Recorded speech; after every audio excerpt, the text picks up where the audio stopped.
یه چند روزیه، فکر کنم 5 روز 6 روز چشام زیاد میسوزه، گلوم اذیت میکنه، نمیدونم چه مرگم شده بود.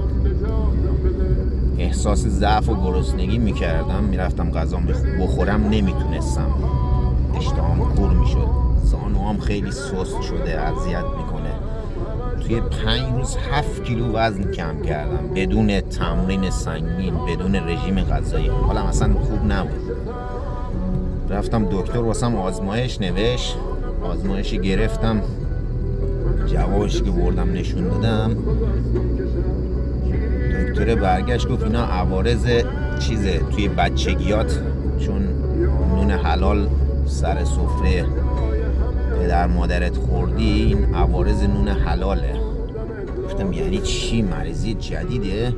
دوباره یه سری مریضی جدید مد شده، برمیگرده به دوران بچگیتون و اینکه چه سر چه سفره‌ای بزرگ شدین.